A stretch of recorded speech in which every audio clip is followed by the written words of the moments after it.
I'm out for James Hutchins again. Got another little fan off of eBay. Got it for 20 bucks, so I didn't think that was too bad, but when I got it, the switch was busted, so I had to replace it. There's a hardware store here in town that actually sells many different switches, so there's my high, medium, low, and off. Edison. I got the full-size version of this, which is in horrible shape, and this one's damn near mint. I didn't even have to hardly clean it, just a quick wipe down, and it was good. I don't know, I've been just letting this sit on the outside, because otherwise it's just flopping around in there. And there's my new switch. And I don't know if it came like that at the factory, but it's got a little tube in there to feed it. The motor is already pretty well oiled. But of course I gave it a few drops. Cabin's pretty clean. Bottom's not even rusted out. And does it say anything on the bottom? Yes, it does.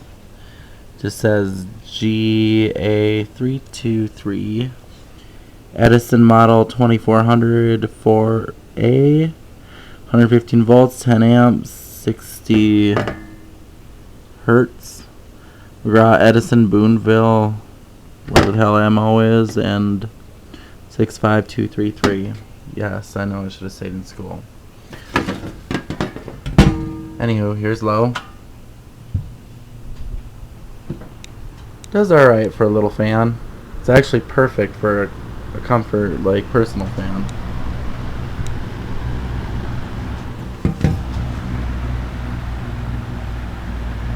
Medium.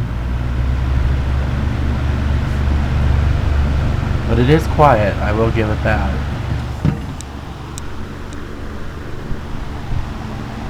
For what used to be a throwaway fan, this fucking blows the Walmart fans out of the water. And high. Quiet.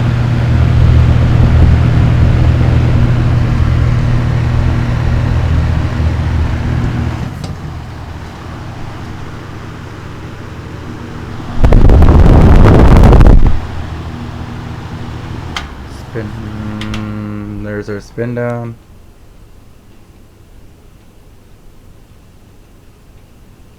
I always like the back of a fan for some reason. I think it's more interesting.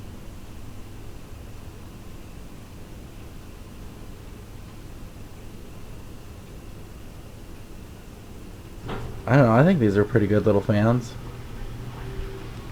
And a startup sound, if any.